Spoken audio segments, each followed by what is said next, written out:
नमस्कार। आज हम पढ़ रहे हैं कक्षा 7 हमारे अतीत का चौथा लेसन मुग़ल साम्राज्य। देखिए, इस लेसन के अंदर हमें मुग़ल साम्राज्य की स्थापना, उसके विस्तार, उसके प्रशासनिक व्यवस्था आदि के बारे में जानकारी देखने को मिलेगी। देखिए, मध्यकाल में किसी भी शासक के लिए भारतीय उपमहाद्वीप जैसे बड़े क्षेत्र पर जहां लोगों और संस्कृतियों में इतनी अधिक विविधताएं हो, शासन कर पाना अत्यंत कठिन कार्य था। हम जानते हैं कि यहाँ अलग अलग संस्कृतियों और विविधताओं वाले लोग रहते थे और रहते हैं। इसके कारण इतने बड़े उपमहाद्वीप पर शासन करना कोई आसान कार्य नहीं था। लेकिन पूर्ववर्तियों के विपरीत मुगलों ने एक साम्राज्य की स्थापना की और वह कार्य पूरा किया जो अब तक केवल छोटी अवधि के लिए संभव जान पड़ता था। लेकिन इतने विविधता वाले क्षेत्र पर मुगलों ने एक विशाल साम्राज्य स्थापित किया जो लंबे समय तक टिक पाया था। ठीक है, 16वीं सदी के उत्तरार्ध में, कब की बात है, 16वीं सदी के उत्तरार्ध से दिल्ली और आगरा से अपने राज्य की शुरुआत की। यानी मुगलों ने अपने राज्य की शुरुआत कहाँ से की? 16वीं सदी के उत्तरार्ध से दिल्ली और आगरा से, और वहाँ से विस्तार करके उन्होंने 17वीं शताब्दी में लगभग संपूर्ण महाद्वीप पर अपना अधिकार कर लिया। उन्होंने प्रशासन के ढांचे तथा शासन संबंधी जो विचार लागू किए वे उनके राज्य के पतन के बाद भी टिके रहे। यानी जो प्रशासन का ढांचा, जो शासन संबंधी विचार मुगलों ने यहाँ पनपाए थे, वो मुगलों के पतन के बाद भी चलते रहे। यह एक ऐसी राजनीतिक धरोहर थी जिसके प्रभाव से उपमहाद्वीप में उनके पश्चात आने वाले शासक अपने को अछूता नहीं रख सके। ठीक है, आज भी हम देखें तो आज भी देखिए, भारत के प्रधानमंत्री स्वतंत्रता दिवस पर मुगल शासकों के निवास स्थान दिल्ली के लाल किले की प्राचीर से ही राष्ट्र को संबोधित करते हैं। कहने का तात्पर्य है आज भी उनकी कुछ रिवाज या कुछ देन चल रही है। ये लाल किला दिल्ली का, जिसका एक भव्य चित्र अपने को यहाँ दिया गया, जिसकी प्राचीर से स्वतंत्रता दिवस के मौके पर प्रधानमंत्री जी राष्ट्र को संबोधित करते हैं। ठीक है, अब बात उठती है कि मुगल थे कौन। ठीक है, देखिए, मुगल दो महान वंशों के वंशज थे। अब दो महान शासक वंश कौन से थे? देखिए, ये दो महान शासक वंश थे। माता की ओर से वे मंगोल शासक चंगेज खान के वंशज थे। यानी माता की ओर से मंगोल किसके वंशज थे? चंगेज खान के। चंगेज खान जो चीन और मध्य एशिया के कुछ भागों पर राज करता था। ठीक है, ये माता की तरफ से थे। और पिता की ओर से ये ईरान, इराक और वर्तमान तुर्की के शासक तैमूर के वंशज थे। इस प्रकार उनमें दो महान मंगोल शासकों या महान मंगोल नेताओं चंगेज खान और तैमूर के रक्त का मिश्रण था। चंगेज खान है वो इस धरती पर ईश्वर का अभिशाप कहलाता है। ठीक है, अब जो तैमूर है उसकी मृत्यु 1404 में हुई थी, और वहीं मंगोल खान की चंगेज खान की जो मृत्यु है वो मानी जाती है कि 1227 ईस्वी के आसपास मानी जाती है। ठीक है, परंतु मुगल अपने को मंगोल या मुगल कहलवाना पसंद नहीं करते थे, और ऐसा इसीलिए था क्योंकि चंगेज खान से जुड़ी स्मृतियां सैकड़ों व्यक्तियों के नरसंहार से संबंधित थी। क्योंकि वो धरती पर अपने आप को अभिशाप कहता था, सर्वाधिक हत्याएं करने का श्रेय उसी के खाते में दर्ज है। ठीक है, तो ये स्मृतियां सैकड़ों व्यक्तियों के नरसंहार से जुड़ी थी, तो लोग या मुगल मंगोल कहलवाना पसंद नहीं कर रहे थे। यही स्मृतियां मुगलों के प्रतियोगी उज़्बेकों से भी संबंधित थी। यानी मंगोलों के प्रतियोगी कौन थे? उज़्बेक। दूसरी तरफ मुगल तैमूर के वंशज होने पर तो गर्व करते थे, लेकिन चंगेज खान से वो दूर हटते थे। तो तैमूर के वंशज होने पर गर्व अनुभव करते थे। वो ज़्यादा इसलिए था क्योंकि तैमूर जो उनका महान पूर्वज था, उसने 1398 ईस्वी में दिल्ली पर भी कब्जा कर लिया था। तो मुगलों ने अपनी वंशावली का प्रदर्शन चित्र बनवा कर किया। प्रत्येक मुगल शासक ने तैमूर के साथ अपना चित्र बनवाया है। ठीक है, मुगल सैन्य अभियान। देखिए, प्रथम मुगल शासक था बाबर, जिसने भारत में 1526 से 1530 तक शासन किया था। बाबर ने जब 1494 में फरगना राज्य का उत्तराधिकार प्राप्त किया था, कब प्राप्त किया? 1494 में। तब उसकी उम्र केवल 12 वर्ष की थी और मंगोलों की दूसरी शाखा जो उज़्बेक थी, जो इनके प्रतिद्वंद्वी थे, तो उन उज़्बेकों के आक्रमण के कारण उसे अपनी पैतृक गद्दी को छोड़ना पड़ा और ये बार बार इस प्रकार का घटनाक्रम चलता रहा। अनेक वर्षों तक भटकने के बाद बाबर ने 1504 ईस्वी में काबुल पर कब्जा कर लिया।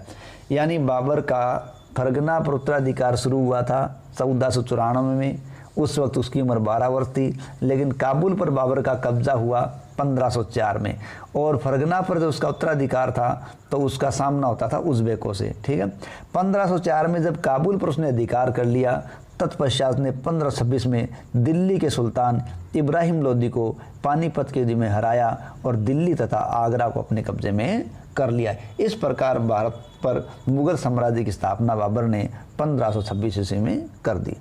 और यहाँ ये चित्र है वो हमें दे रखा है कि मुगल फौज जब अभियान पर जा रही है और ये चित्र दे रखा है किस प्रकार 16वीं शताब्दी के युद्धों में तोप और गोलाबारी का पहली बार इस्तेमाल हुआ था। बाबर ने पानीपत की पहली लड़ाई में इसका इस्तेमाल किया था।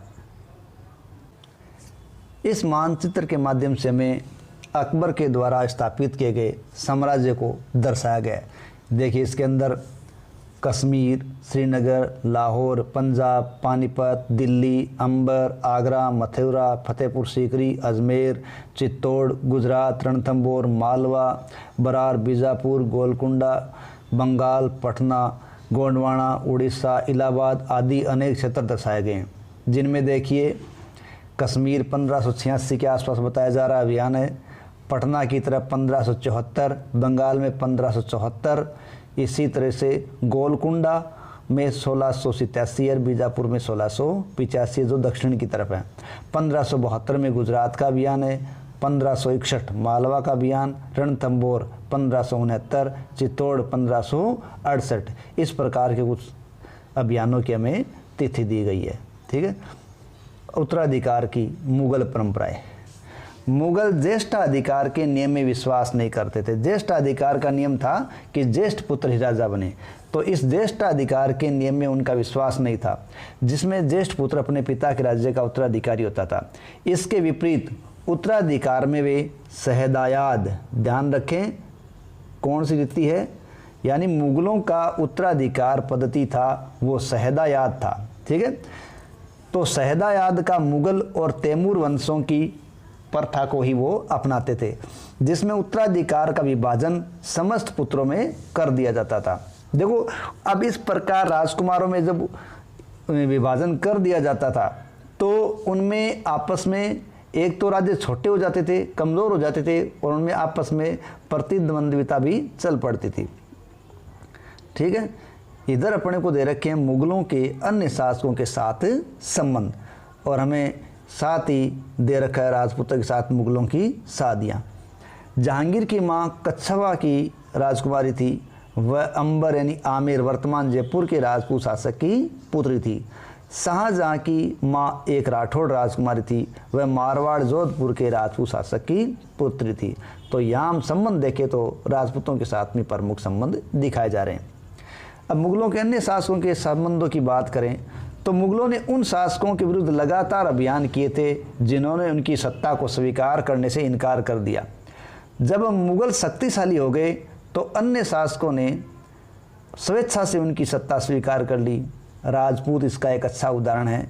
अनेकों ने मुगल घरानों में अपनी पुत्रियों की विवाह करके उच्च पद प्राप्त किया, लेकिन कईयों ने इसका विरोध भी किया था। ठीक है, मेवाड़ के सिसोदिया राजपूत लंबे समय तक तो मुगलों की सत्ता को स्वीकार करने से इनकार करते रहे, लेकिन जब वे हारे तो मुगलों ने उनके साथ अच्छा व्यवहार किया, सम्मानीय व्यवहार किया और उनकी जागीर जो वतन जागीर थी उनको वापस वतन जागीर के रूप में दे दी गई। पराजित करने परंतु अपमानित न करने के बीच सावधानी से बनाए गए संतुलन की वजह से मुगल भारत के अनेक शासकों और सरदारों पर अपना प्रभाव बढ़ा पाए। यानी उनको जीतने के बाद भी मुगलों ने उनके साथ किसी अपमानजनक व्यवहार नहीं किया, इसलिए उनका प्रभाव बढ़ गया। परंतु इस संतुलन को हमेशा के लिए बरकरार रखना कठिन था। ठीक है, क्योंकि जब शिवाजी मुगल सत्ता स्वीकार करने आए तो औरंगजेब ने उनका अपमान किया। परिणामतः उनमें संघर्ष की एक लंबी श्रृंखला चल पड़ी। मनसबदार और जागीरदार। देखिए, जैसे जैसे साम्राज्य में विभिन्न क्षेत्र सम्मिलित होते गए, वैसे वैसे मुगलों ने तरह तरह के सामाजिक समूहों के सदस्यों को प्रशासन में नियुक्त करना शुरू कर दिया। देखो, शुरू में ज़्यादातर सरदार तुर्की यानी तुरानी थे। तुर्की लोगों को तुरानी कहा जाता था, ईरान के लोगों को ईरानी। तो शुरू में जो नियुक्त किए गए वो सरदार तुर्की या तुरानी थे। लेकिन अब इस छोटे समूह के साथ साथ उन्होंने शासक वर्ग में ईरानियों, भारतीय मुसलमानों, अफगानों, राजपूतों, मराठों और अन्य समूह को भी शामिल कर लिया। मुगलों की सेवा में आने वाले नौकरशाह मनसबदार कहलाए। यानी मनसबदार कौन कहलाए? जो मुगलों की सेनाओं में सेवा में आए थे वो नौकरशाह मनसबदार कहलाए। अब मनसब क्या है? देखिए, मनसबदार शब्द का प्रयोग ऐसे व्यक्तियों के लिए होता था जिन्हें कोई मनसब या सरकारी हैसियत या पद मिलता था। यानी मनसबदार वही था जिन्हें कोई मुगल सेवा में मनसब मिलता, कोई हैसियत, सरकारी हैसियत मिलती या कोई पद मिलता। ठीक है, ये मुगलों द्वारा चलाई गई एक श्रेणी व्यवस्था थी। मनसबदार क्या थी? मुगलों द्वारा चलाई गई एक श्रेणी व्यवस्था थी। इस श्रेणी व्यवस्था के जरिए पद, वेतन और सैन्य उत्तरदायित्व निर्धारित किए जाते थे। यानी मनसबदार एक श्रेणी व्यवस्था थी जिसके तहत पद, वेतन और सैन्य उत्तरदायित्वों का निर्धारण किया जाता था। पद और वेतन का निर्धारण जात की संख्या पर निर्भर करता था। जात की संख्या जितनी अधिक होती थी, दरबार में अभिजात की प्रतिष्ठा उतनी ही बढ़ जाती थी और उसका वेतन भी उतना ही बढ़ दिया जाता था या उतना ही अधिक होता था। जो सैन्य उत्तरदायित्व मनसबदारों को सौंपे जाते थे, उन्हीं के अनुसार उनको घुड़सवार भी रखने पड़ते थे। जात की श्रेणियों के बारे में देखें तो देखिए, 5000 जात वाले अभिजातों का दर्जा 1000 जात वाले अभिजातों से हमेशा ऊंचा होता था। अकबर के शासनकाल में 29 ऐसे मनसबदार थे जो 5000 जात की पदवी के थे, जबकि औरंगजेब के शासनकाल में ऐसे मनसबदारों की संख्या 79 हो गई। ठीक है, जिनका पद है वो 5000 जात का था। ठीक है, देखिए, मनसबदार अपने सवारों को निरीक्षण के लिए लाते थे। वे अपने सैनिकों के घोड़ों को दगवाते थे एवं सैनिकों का पंजीकरण करवाते थे। इन कार्रवाइयों के बाद ही उन्हें सैनिकों को वेतन के लिए धन मिलता था। ठीक है, यानी वो मनसबदार अपने सवारों को निरीक्षण के लिए लाएंगे, घोड़ों को दगवाएंगे, सैनिकों का पंजीकरण करवाएंगे, इनके बाद ही उनको वेतन प्राप्त हो पाता था। मनसबदार अपना वेतन राजस्व एकत्रित करने वाली भूमि के रूप में पाते थे, जिन्हें जागीर कहा जाता था। यानी मनसबदार को कैसे मिलता था? मनसबदार को वेतन मिलता था भूमि के रूप में, और वो भूमि उनके लिए क्या कहलाती थी? जागीर। ठीक है, और तकरीबन इक्ताओं के समान ही थी। वो जागीर क्या थी? इक्ताओं के समान थी, जो इक्ताएं सल्तनत काल में चल रही थी। परंतु मनसबदार मुक्तियों से भिन्न अपने जागीरों पर नहीं रहते थे। देखिए, मुक्ति है वो जो सल्तनत काल में थे वो तो अपने मुक्ति या एकता पर रहते थे, लेकिन यह मनसबदार है वो यहाँ जागीरों पर रहते नहीं थे और न ही उन पर प्रशासन करते थे। उनके पास जागीरों से केवल राजस्व एकत्रित करने का ही अधिकार होता था। तो मनसबदार केवल अपनी जागीर से राजस्व एकत्रित करता था। ये राजस्व उसके नौकर उसके लिए एकत्रित करते थे, जबकि मनसबदार स्वयं देश के किसी अन्य भाग में सेवारत रहता था। ठीक है, तो ये विशेष ध्यान रखने योग्य बात है। अब यहाँ चित्र 5 में दिखाया गया है, अपने सवारों के साथ एक मनसबदार है, वो युद्धरत है या अभियान पर है। अकबर के शासनकाल में इन जागीरों का सावधानीपूर्वक आकलन किया जाता था ताकि इनका राजस्व मनसबदार के वेतन के तकरीबन बराबर रहे। ठीक है, तो राजस्व मनसबदार के वेतन के बराबर रहे, इसका प्रयास अकबर के शासनकाल तक किया गया। औरंगजेब के शासनकाल तक पहुंचते पहुंचते स्थिति बदल गई। ठीक है, कैसे बदल गई? अब प्राप्त राजस्व मनसबदार के वेतन से बहुत कम थे। ठीक है, यानी अकबर के शासनकाल में जो मनसबदार को राजस्व मिलता था वो उसके वेतन के लगभग बराबर होता था, लेकिन औरंगजेब के शासनकाल में पहुंचते पहुंचते स्थिति बदल गई। अब मनसबदार को वेतन से कम राजस्व प्राप्त हो रहा था।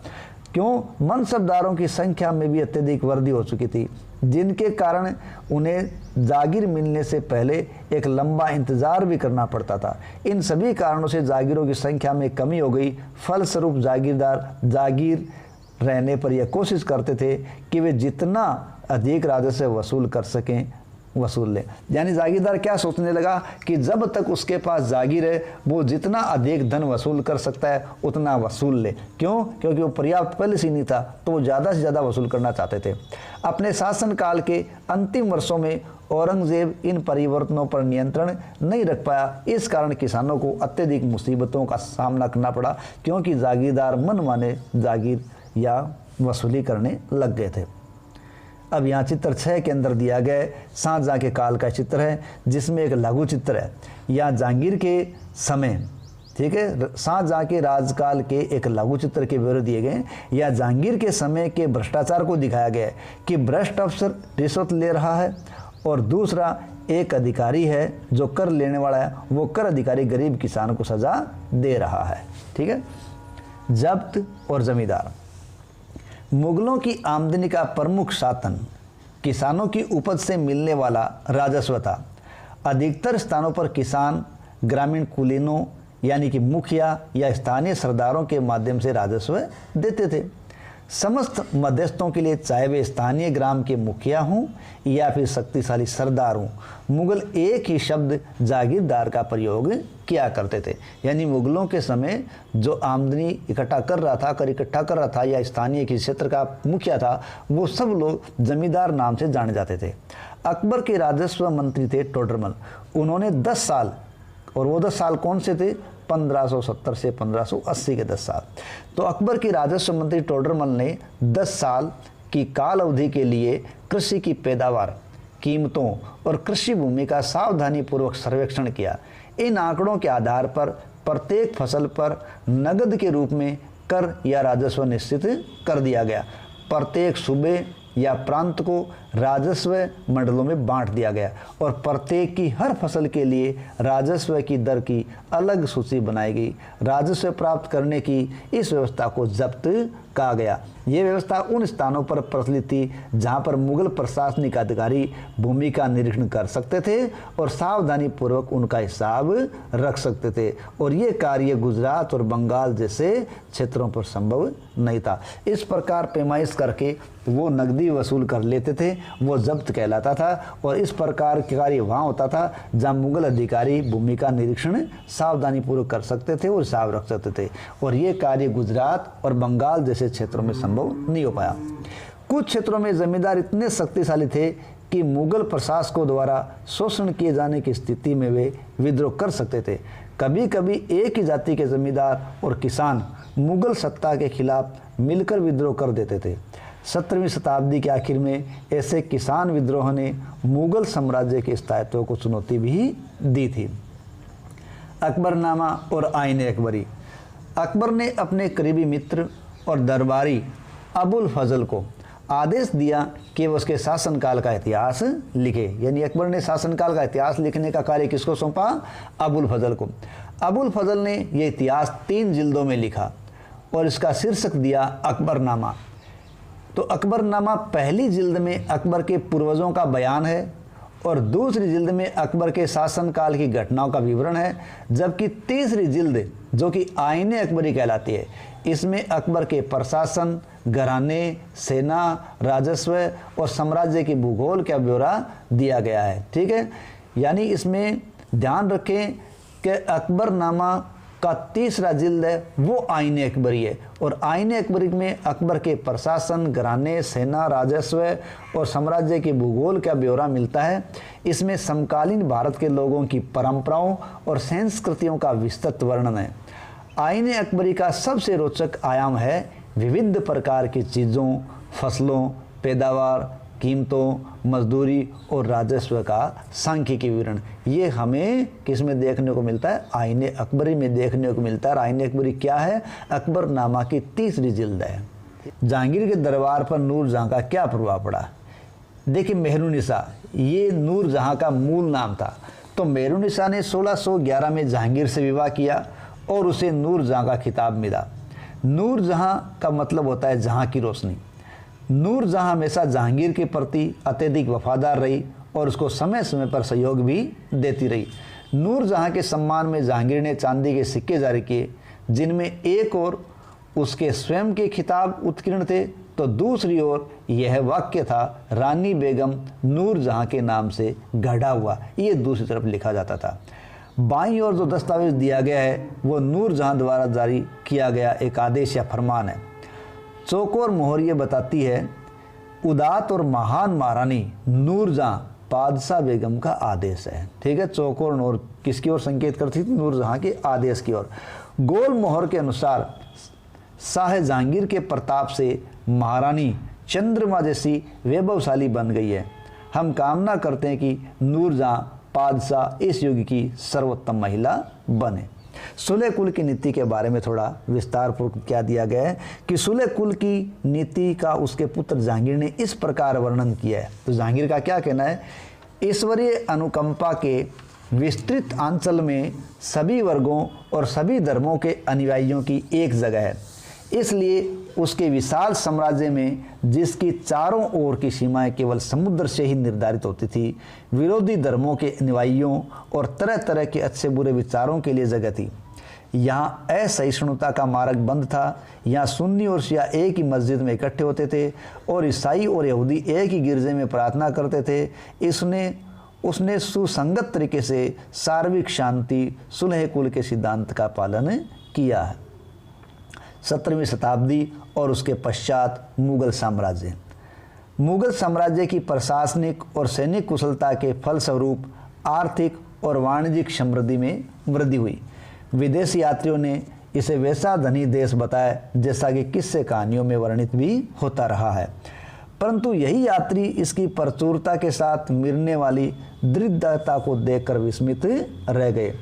ठीक है, यानी किससे कहानी में जब धनी देश बताया गया वो तो था, लेकिन ये यात्री यहाँ मिलने वाली दरिद्रता को देखकर विस्मित रह गए, क्योंकि सामाजिक असमानताएं साफ दिखाई पड़ती थी। शाहजहां के शासनकाल के 20वें वर्ष के दस्तावेजों से हमें पता चलता है कि ऐसे मनसबदार जिनको उच्चतम पद प्राप्त था, कुल 8000 में से 445 ही थे।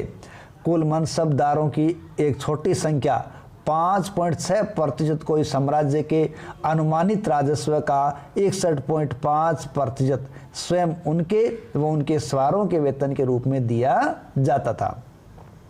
मुगल सम्राट और उनके मनसबदार अपनी आय का बहुत बड़ा भाग वेतन और वस्तुओं पर लगा देते थे।